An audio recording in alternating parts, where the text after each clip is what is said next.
Muerte en el bosque. Sherwood Anderson. 1.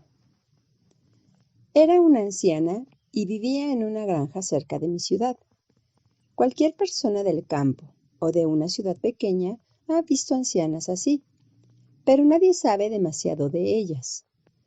Una anciana de esas llega a la ciudad a lomos de un caballo viejo o a pie, trajinando un cesto. Puede que traiga unas pocas gallinas y huevos para vender. Los lleva en un cesto y se los muestra al tendero. Allí negocia con él. Le saca algo de cerdo salado y unas cuantas alubias. Además, consigue 1 libra o 2 de azúcar y un poco de harina. Después, se dirige al carnicero y le pide un poco de carne para perro. Se gastará unos 10 o 15 centavos. Pero cuando lo hace, pide algo a cambio. Antes, los carniceros regalaban hígado a quien quisiera llevárselo. En nuestra familia siempre comíamos hígado. Una vez, uno de mis hermanos se hizo con un hígado de vaca entero en el matadero que había cerca de la feria de nuestra ciudad. Nos lo comimos hasta no poder más. No nos costó 1 centavo. Desde entonces, no puedo verlo ni en pintura. La anciana de la granja se llevó el hígado y un hueso para caldo. Nunca trataba con nadie, y en cuanto tenía lo que quería, se largaba a su casa. La carga era considerable para un cuerpo con tantos años. Nadie la echaba una mano. La gente hace su vida y jamás se fija en una anciana así. Había una que solía pasar por delante de nuestra casa para ir a la ciudad. Lo hizo durante todo un año y un otoño, en lo que yo era solo un muchacho y padecía lo que se llamaba reumatismo inflamatorio. Luego regresaba a su casa con un pesado paquete a las espaldas. 2 o 3 perros grandes y escuálidos la seguían pegados a sus talones. La anciana no tenía nada de especial. Era una de tantas sin nombre a las que casi nadie conoce, pero se quedó grabada en mi cabeza. Y no ha sido hasta ahora, de repente, después de todos estos años, cuando la he recordado, a ella y a lo que sucedió. Es una historia muy buena. Se llamaba Grimes y vivía con su marido y su hijo en una pequeña casa sin pintar, a orillas de un riachuelo, a 4 millas de la ciudad. Con el marido y el hijo le había caído en suerte una dura prueba. Aunque el joven solo tenía 21 años, ya había cumplido condena en la cárcel. Se decía que el marido de esa mujer robaba caballos y cruzaba con ellos a otros condados. De vez en cuando ocurría que se perdía algún caballo y que aquel hombre también desaparecía. Nunca lo atrapó nadie. Una vez que yo estaba holgazaneando en el almacén de Tom Whitehead, aquel hombre llegó y se sentó en el banco de enfrente. Había allí 2 o 3 tipos más, pero nadie le dijo nada. Se quedó sentado durante unos minutos y luego se levantó y se fue. Mientras se iba, se volvió y miró a los demás. Sus ojos eran desafiantes. «Está bien, he intentado ser amable. ¿No queréis hablar conmigo? Pasa lo mismo en cada lugar de esta ciudad al que voy. Y si un día de estos desaparece alguno de vuestros hermosos caballos, entonces, ¿qué?» En realidad no dijo nada. «Me gustaría partirle la cara a alguno de vosotros». Era más o menos lo que expresaban sus ojos. Recuerdo que su mirada hizo que me estremeciera. El anciano pertenecía a una familia que había tenido dinero. Su nombre era Jake Grimes. Todo me vuelve ahora con claridad a la memoria.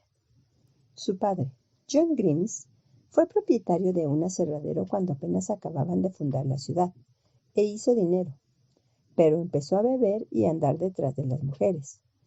Cuando murió, ya no quedaba gran cosa. Jake se pulió el resto. Muy pronto ya no hubo más madera que cortar, y sus tierras se esfumaron. A su mujer la arrancó de un granero alemán, para el que había ido a trabajar un día de junio durante la cosecha de trigo. Ella era entonces una muchacha joven y estaba muerta de miedo.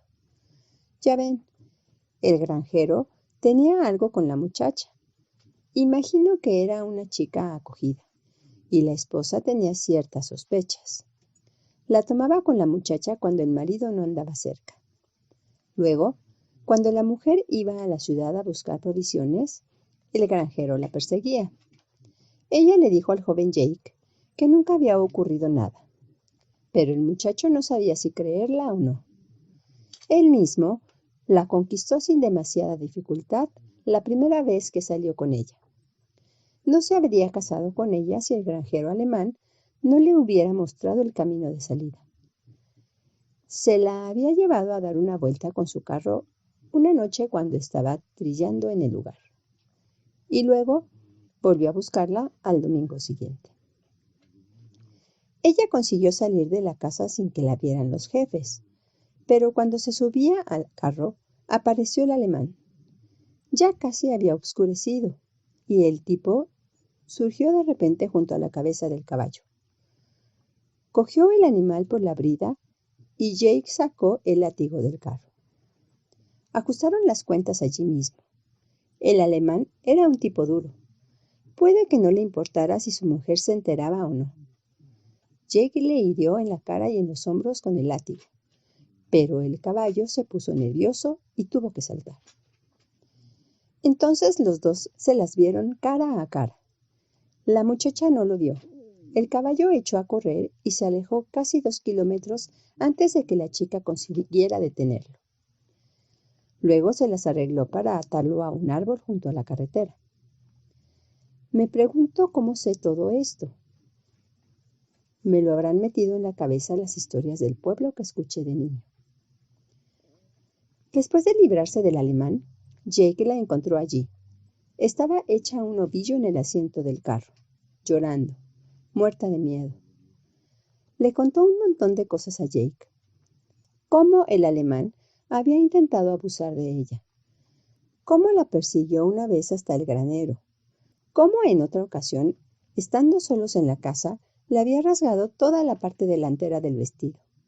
El alemán, dijo ella, se habría salido con la suya aquella vez si no hubiese oído el ruido de la vieja esposa que llegaba a caballo.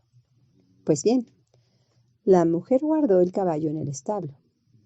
El alemán consiguió escabullirse hasta el campo sin que lo viera su esposa. Le dijo a la muchacha que la mataría si se lo contaba. ¿Qué podía hacer? Mintió y dijo que había roto el vestido en el establo cuando estaba dando de comer al ganado. Ahora recuerdo que la habían abandonado y que no sabía dónde estaban su padre ni su madre. Quizá no tuviera padre. Ya saben a qué me refiero. A menudo a los muchachos abandonados como ella se los trataba con bastante crueldad. Eran chicos sin padres, esclavos de hecho. Había muy pocos hospicios entonces. Legalmente, estaban adscritos a alguna casa. Era una cuestión de pura suerte cómo resultara. 2. Se casó Jake y tuvo un niño y una niña, pero la niña murió. Luego se dedicó a alimentar ganado. Ese era su trabajo. En casa del alemán cocinaba para él y su esposa. Esta era una mujer fuerte de caderas anchas y la mayor parte del tiempo trabajaba en el campo con su marido. Ella les hacía la comida y daba de comer a las vacas del establo, a los cerdos, a los caballos y a los pollos. Cada momento de cada uno de sus días de juventud lo pasó dando de comer a alguien. Después se casó con Jake Grimes y hubo que darle de comer a él. Ella era muy delgadita y después de 3 o 4 años de matrimonio y de dar a luz 2 veces, aquellos hombros esbeltos se encorvaron. Jake siempre tenía un montón de perros merodeando alrededor de la casa que se alzaba cerca del aserradero abandonado, a orillas del arroyo. Cuando no estaba robando algo, andaba vendiendo caballos y tenía además cierto número propio de huesudos ejemplares. Mantenía también a 3 o 4 cerdos y una vaca. A todos los alimentaba con los pocos acres que quedaban del terreno de los Grimes. así que no trabajaba demasiado. Se endeudó para conseguir un equipo de trilla y lo tuvo durante bastantes años, pero no le salían las cuentas. La gente no confiaba en él. Tenían miedo de que les robara el grano por la noche. Tenía que recorrer grandes distancias para conseguir trabajo y le costaba demasiado llegar. Durante el invierno, cazaba y cortaba algo de leña para vender en los pueblos de los alrededores. Cuando el hijo creció, salió igual que el padre. Se emborrachaban juntos. Si no había nada que comer en casa cuando volvían, el viejo amenazaba a su anciana mujer. Ella tenía unas cuantas gallinas de su propiedad y se apresuraba entonces a matar alguna. Cuando las hubiera matado a todas, ya no tendría huevos para vender en la ciudad. Y entonces, ¿qué iba a hacer? Tuvo que pasarse toda la vida pensando en alimentar a todo el mundo. En alimentar a los cerdos para que engordaran y se los pudiera matar en otoño. Y cuando ya estaba hecho, su marido se llevaba la mayor parte de la carne a la ciudad y la vendía. Si no lo hacía él primero, lo hacía luego el muchacho. A veces se peleaban. En esas ocasiones la mujer se hacía a un lado temblando. De todos modos tenía el hábito del silencio. Eso se le había quedado grabado. A veces, cuando empezaba a envejecer, aún no tenía los 40, y su marido y su hijo estaban fuera, vendiendo caballos o bebiendo, cazando o robando, ella se paseaba por la casa y por el corral, murmurando para sí. ¿Cómo iba a darle de comer a todos? Ese era su problema. Había que dar de comer a los perros. No había suficiente heno en el granero para los caballos y las vacas. Si no daba de comer a las gallinas, ¿cómo iban a poner huevos? Y sin huevos que vender, ¿cómo iba a conseguir cosas en la ciudad? Cosas que necesitaba para mantener la vida de la granja. Gracias al cielo, no tenía que darle de comer a su marido, en cierto sentido. El amor no duró mucho. Después de que se hubieran casado y llegaron los 2 bebés, a dónde iba él durante sus largas ausencias, eso ella no lo sabía. A veces se iba de casa durante semanas, y cuando el chico se hizo mayor, se marchaban los dos juntos. Dejaban todos los asuntos de la casa a cargo de la mujer, que no tenía dinero. No conocía a nadie. Nadie le dirigía la palabra en la ciudad. Cuando llegaba el invierno, tenía que juntar ramas para hacer fuego y procurar alimentar al ganado con muy poco grano. El ganado del establo le gritaba hambriento. Los perros la seguían. Durante el invierno, las gallinas daban muy pocos huevos. Se acurrucaban en las esquinas del establo y ella se las quedaba mirando. Si una gallina pone un huevo en el establo durante el invierno y no lo encuentras enseguida, el huevo se congela y se rompe. Un día de invierno, la anciana se fue a la ciudad con unos pocos huevos y los perros la siguieron. No partió hasta casi las 3 y la nevada era intensa. Hacía bastantes días que no se sentía bien, así que avanzaba murmurando, poco abrigada, con los hombros encogidos. Tenía un viejo saco de grano en el que llevaba los huevos que se juntaban en el fondo. No había muchos, pero en invierno el precio de los huevos sube. Conseguiría poco de carne a cambio de los huevos, algo de cerdo salado, un poco de azúcar y café. Quizá podía ser que el carnicero le diera un pedazo de hígado. Cuando llegó a la ciudad y mientras vendía los huevos, los perros se quedaron tumbados cerca de la puerta. Se las arregló muy bien. Consiguió todo lo que necesitaba, más de lo que esperaba. Luego fue a la carnicería y le dieron un poco de hígado y carne para perro. Era la primera vez que alguien le hablaba amistosamente desde hacía mucho tiempo. El carnicero estaba solo en la tienda cuando la mujer entró y le indignó que una anciana con tal aspecto de enferma estuviera por la calle en un día como aquel. El frío era muy intenso y la nieve, que había amainado durante la tarde, caía de nuevo. El carnicero le dijo algo sobre el marido y el hijo. Los maldijo, y la anciana lo miró con ojos de complacida sorpresa. El tipo dijo que antes que su marido o su hijo le echaran la mano a aquel hígado o a los grandes huesos con carne colgando que le había metido en el saco de grano, preferiría verles morir de hambre. Morir de hambre, ¿eh? Bueno, hay que alimentar a todo el mundo.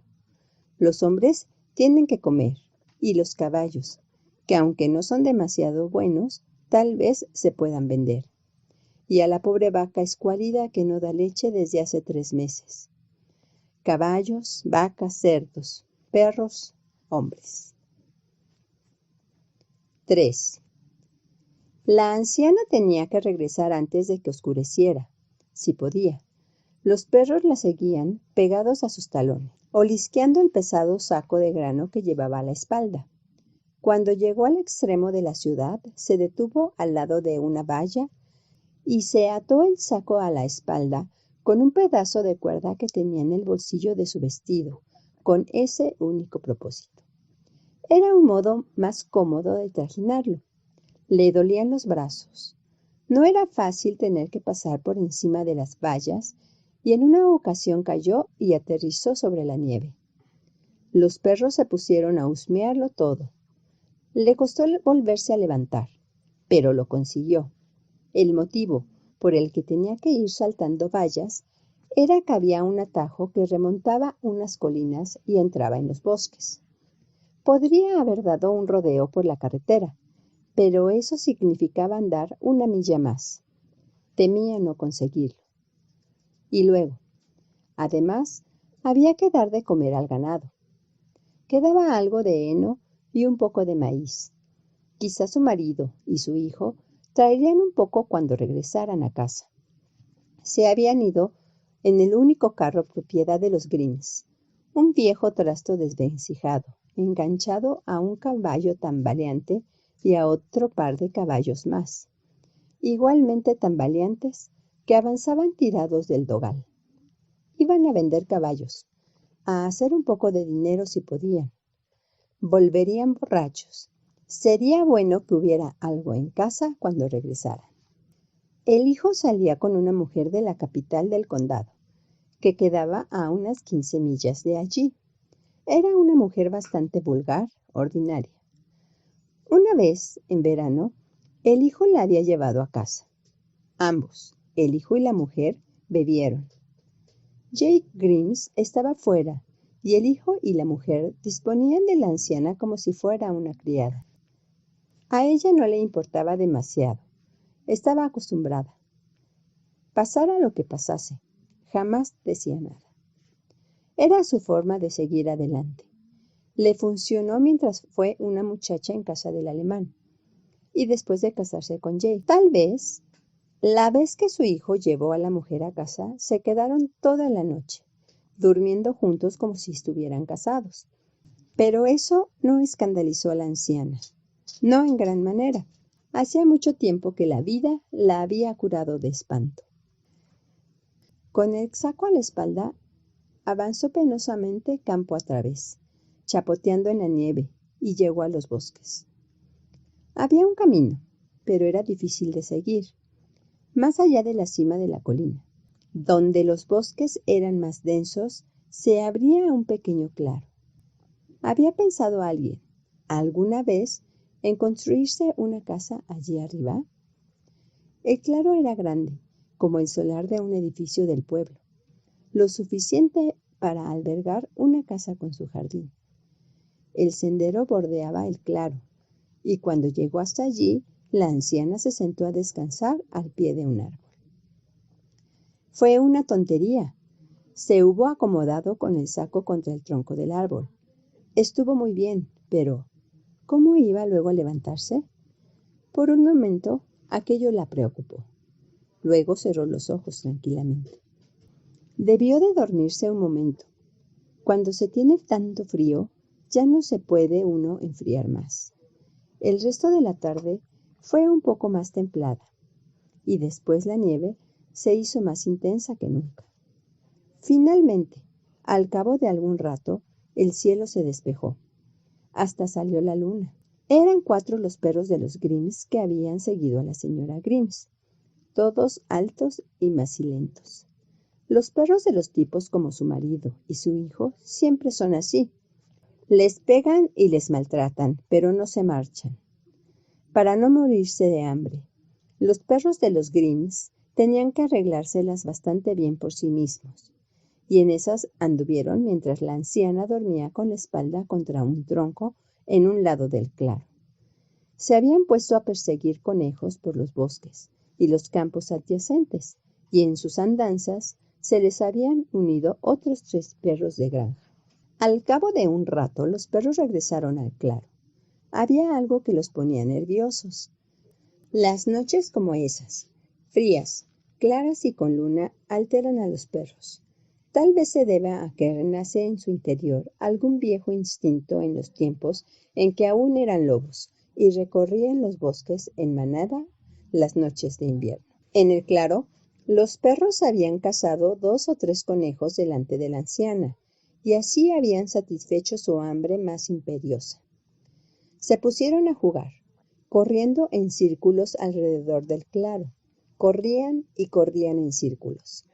La nariz de cada perro en la cola del siguiente. En el claro, bajo los árboles, cargados de nieve y la luna invernal. Formaban un cuadro curioso, corriendo tan silenciosos en el círculo que su carrera había acabado en la nieve blanda. No emitían ningún sonido. Corrían y corrían alrededor del círculo. Puede que la mujer les viera hacer eso antes de morir. Debió de despertarse 1 o 2 veces y contemplar la curiosa escena con sus ojos enturbiados y envejecidos. Ya no debió de sentir mucho frío entonces, solo sueño. La vida resiste largo tiempo. Quizá la mujer perdió un poco la cabeza. Tal vez soñara con su juventud en casa del alemán, o antes, cuando no era más que una chiquilla y su madre todavía no se había largado dejándola sola. Sus sueños no podían ser muy agradables. No le habían ocurrido demasiadas cosas buenas. De vez en cuando, uno de los perros de los Grimms dejaba de correr y se paraba frente a ella. El animal acercaba su rostro al de la mujer. La lengua roja del perro colgaba por fuera de la boca. La carrera de los perros pudo haber sido una especie de ceremonia mortuoria. Quizá el primitivo instinto de lobo que había nacido en los perros debido a la noche y la carrera les asustara un poco. Ahora ya no somos lobos, somos perros, siervos de los hombres. ¡Hombre! Sigue con vida. Cuando el hombre muera, volveremos a ser lobos. Uno de los perros se alejó del grupo hasta donde estaba sentada la anciana con la espalda contra el árbol. Le acercó el hocico a la cara. Dio muestras de satisfacción y regresó a correr con la manada. Todos los perros de los Grimms hicieron lo mismo en algún momento de la noche, antes de que la vieja muriera. Lo supe todo luego cuando ya fui adulto, porque una vez, en un bosque de Illinois, otra noche de invierno, vi una manada de perros haciendo exactamente lo mismo. Los perros esperaban a que yo muriera, igual que esperaron a la anciana aquella noche cuando yo era niño. Pero cuando me ocurrió a mí, yo era ya un hombre joven y no tenía la menor intención de morir. La anciana murió tranquila y silenciosamente. En cuanto uno de los perros de los Grimms descubrió que ya estaba muerta, los animales dejaron de correr. Se reunieron a su alrededor. Bien, ya estaba muerta. Mientras estuvo viva, había alimentado a los perros de los Grimms, pero ¿ahora qué? Quedaba en el saco de su espalda la bolsa de grano en la que había un pedazo de cerdo salado, el hígado que el carnicero le había dado, la carne para perro, los huesos para caldo. El carnicero del pueblo, súbitamente invadido por un sentimiento de piedad, le había cargado mucho el saco de grano. Para la anciana aquello fue un gran botín. Y ahora era un gran botín para los perros. 4. Uno de los perros de los Grimms se separó repentinamente del grupo y llamó la atención de la manada sobre la bolsa que la anciana llevaba en la espalda. Si de verdad hubieran sido lobos, ese habría sido el jefe. Lo que él hacía, los demás lo hacían. Cada uno de ellos hundió sus dientes en la bolsa de grano que la anciana se había atado a la espalda con un pedazo de cuerda. Arrastraron el cuerpo de la anciana hasta el centro del claro. Su vestido roñoso estuvo pronto desgarrado a la altura de los hombros. Cuando la encontraron, 1 o 2 días después, le habían arrancado la ropa del cuerpo hasta la cintura. Pero los perros no la habían tocado. Habían sacado la carne del saco de grano. Eso fue todo. Su cuerpo estaba rígido y congelado cuando la encontraron. Y los hombros eran tan estrechos y tan delgada su figura que muerta parecía el cadáver de una muchacha hermosa. Cosas así sucedían en los pueblos del Medio Oeste, en las granjas próximas a esos pueblos. Cuando yo era un niño, un cazador que había salido a buscar conejos encontró el cuerpo de la anciana y no lo tocó. Algo, el rastro circular en el pequeño claro cubierto de nieve, el silencio, el lugar en el que los perros habían zarandeado el cuerpo al intentar arrancarle el saco de grano o abrirlo, algo intimidó a aquel hombre, que se apresuró a regresar al pueblo. Yo estaba en la calle principal con uno de mis hermanos, que era el repartidor de periódicos del pueblo, y andaba de tienda en tienda con la edición vespertina. Era casi de noche. El cazador entró en el almacén y relató lo sucedido. Luego fue a la ferretería y a la farmacia. La gente empezó a reunirse en las aceras. Pronto partieron carretera arriba hacia aquel lugar de los bosques. Mi hermano debería haber seguido con su trabajo, repartiendo periódicos, pero no lo hizo. Todo el mundo iba a los bosques. Fueron hasta el enterrador y el jefe de policía. Algunos subieron a una carreta y condujeron hacia donde el sendero se separaba de la carretera y entraba en los bosques. Pero los caballos no estaban muy bien herrados y patinaban en las partes resbaladizas del camino.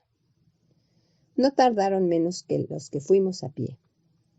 El jefe de policía del pueblo era un hombretón que había sido herido en una pierna durante la Guerra de Secesión. Andaba con un gran bastón y avanzaba por el camino deprisa y cojeando. Mi hermano y yo le seguíamos justo detrás, y conforme avanzábamos, otros hombres y muchachos se unían al grupo. Ya había oscurecido cuando llegamos donde la mujer había abandonado el camino, pero salió la luna. El jefe de policía pensó que podría tratarse de un asesinato. Le hizo unas cuantas preguntas al cazador, y el cazador cooperó con su arma al hombro y un perro pegado a sus talones. No sucede a menudo que un cazador de conejos tenga la oportunidad de ocupar un lugar tan conspicuo. Le sacaba todo el partido que podía. Lideraba la expedición junto al jefe de policía. No vi ninguna herida. Era una muchacha hermosa. Tenía la cara enterrada en la nieve. No la conocía. De hecho, el cazador no había mirado el cadáver de cerca. Se asustó. Tal vez la hubieran asesinado, y alguien podía aún salir de detrás de un árbol y asesinarle a él también. En un bosque, al atardecer, cuando los árboles están desnudos y el suelo cubierto de nieve, cuando todo está en silencio, el temor penetra furtivamente en la mente y el cuerpo. Si a tu alrededor sucede algo extraño o misterioso, lo único que se te ocurre es alejarte del lugar tan deprisa como puedas. La multitud de hombres y muchachos llegó hasta donde la mujer había cruzado el campo y ascendió, detrás del jefe de policía y del cazador, por la suave pendiente hasta adentrarse en los bosques. Mi hermano y yo nos quedamos callados. Él llevaba su montón de periódicos en una bolsa cruzada al hombro. Cuando volviera al pueblo, tendría que seguir repartiéndolos antes de ir a casa para cenar.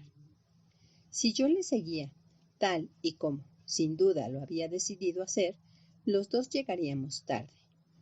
Mamá o alguna hermana mayor se verían obligadas a calentarnos la cena. Bueno, al menos tendríamos algo que contar. chico no tiene esa oportunidad muy a menudo.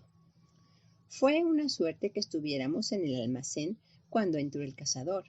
Era un tipo del campo. Ninguno de nosotros lo había visto antes. Ahora la multitud de hombres y muchachos había llegado ya al claro. La oscuridad cae deprisa en esas noches de invierno, pero la luna llena lo iluminaba todo. Mi hermano y yo nos quedamos cerca del árbol bajo el cual había muerto la anciana. Tumbada allí, en aquella luz, helada y quieta, no parecía vieja. Uno de los hombres le dio la vuelta en la nieve y lo vi todo. Me estremecí al experimentar un extraño y mítico sentimiento, y lo mismo le sucedió a mi hermano. Tal vez fuera cosa del frío. Ninguno de nosotros había visto nunca el cadáver de una mujer. Puede que fuera la nieve pegada a la piel congelada, lo que la hacía parecer tan blanca y atractiva como de mármol. No había ido ninguna mujer con el grupo, pero uno de los hombres, el herrero del pueblo, se quitó el abrigo y lo extendió sobre el cuerpo. Luego la tomó en brazos e inició el regreso a la ciudad. Los demás le siguieron en silencio. En aquel momento nadie sabía quién era. 5. Lo vi todo. Vi el óvalo en la nieve, como una pista de carreras diminuta, por el que corrieron los perros. Vi cómo los hombres se engañaron. Vi los hombros blancos y desnudos, de aspecto juvenil. Oí los comentarios que murmuraban los hombres. Los hombres sencillamente se confundieron. Trasladaron el cuerpo al almacén del enterrador y cuando el herrero, el cazador, el jefe de policía y varios más estuvieron dentro, cerraron la puerta. Si nuestro padre hubiese estado allí, quizá habría podido entrar, pero los muchachos no pudimos. Fui con mi hermano a repartir el resto de los periódicos y cuando estuvimos en casa fue él quien contó la historia. Me quedé callado y me acosté temprano. Tal vez fue porque no me gustó su modo de contarla. Más tarde en el pueblo, debí de oír esos fragmentos de la vida de la anciana. La reconocieron al día siguiente y hubo una investigación. En algún lugar encontraron al marido y al hijo. Los llevaron de vuelta al pueblo e intentaron relacionarlos con la muerte de la mujer, pero no pudieron. Sus coartadas eran perfectas. Sin embargo, el pueblo estaba en su contra y tuvieron que marcharse. Nunca oí decir a dónde fueron. Solo recuerdo la escena del bosque, los hombres de pie a su alrededor, el cuerpo infantil boca abajo en la nieve, las marcas de las carreras de los perros y arriba el claro y frío cielo invernal. Había retazos de nubes flotando a la deriva en el cielo. Cruzaban veloces el pequeño espacio abierto entre los árboles. La escena del bosque se había convertido para mí, sin yo saberlo, en la base para la historia real que estoy contando ahora. Los fragmentos, como ven, hubo que reunirlos despacio, mucho tiempo después. Pasaron cosas. Cuando yo era un muchacho trabajé en la granja de un alemán. La muchacha que le tenía empleada le tenía miedo al patrón. La mujer del granjero la odiaba. Vi cosas en aquel lugar. Tiempo después tuve una aventura mística, medio fantástica, con perros en un bosque de Illinois. Un invierno con una noche clara de luna. Un día de verano, cuando todavía estaba en el colegio, fui con un amigo por un arroyo a varias millas del pueblo y llegué a la casa donde había vivido la anciana. Desde su muerte, la casa había estado deshabitada. Las puertas se habían descolgado de las bisagras. Los cristales de las ventanas estaban todos rotos. Mientras mi amigo y yo estábamos en la carretera, dos perros, sin duda perros vagabundos de las granjas, aparecieron por una esquina de la casa. Los perros eran altos y flacos. Se acercaron a la valla y a través de ella nos lanzaron una mirada asesina. A medida que me hice mayor, Toda aquella historia de la muerte de la anciana se convirtió para mí en una canción que escuchaba en la distancia. Las notas había que captarlas despacio, una a una. Había que entenderla. La mujer que murió estaba destinada a alimentar la vida animal. De cualquier modo, nunca hizo otra cosa. Alimentó la vida animal antes de nacer, de niña cuando era joven y trabajaba en la granja del alemán, después de casarse, cuando envejeció y cuando murió. Alimentó la vida animal que hay en las vacas, las gallinas, los cerdos, los caballos, los perros y los hombres. Su hija había muerto en la infancia y con su único hijo no se había relacionado con palabras. La noche que murió, se apresuraba a volver a casa llevando a cuestas alimento para la vida animal. Murió en un claro en el bosque y hasta después de muerta siguió alimentando la vida animal. Ven, probablemente sea eso. Cuando mi hermano contó la historia, aquella noche en que llegamos a casa y mi madre y mis hermanas se sentaron a escuchar, me pareció que no captaba la esencia. Era demasiado joven, y yo también. Algo tan completo tiene su propia belleza. Procuraré no poner énfasis en ese punto. Lo aclaro simplemente porque no me quedé satisfecho, entonces ni tiempo después. Hablo de eso, solo para que ustedes comprendan por qué me he sentido impulsado a tratar de contar la historia una vez más. Sherwood Anderson nació en Camden, Ohio, en 1876 y murió en Ciudad de Colón, Panamá, en 1941. Adscrito a la corriente modernista, Anderson se especializó en escribir relatos cortos, usando un lenguaje cotidiano para abordar temas relacionados con la soledad y el aislamiento de las personas. Su obra más importante es Winsburg, Ohio. En el relato Muerte en el bosque, de 1933, Anderson nos cuenta sobre la dura vida de las mujeres en los pequeños poblados rurales, una vida solitaria, sin grandes aspiraciones y cuyo único sentido parecía ser las reflexiones que pueden hacerse tras su muerte.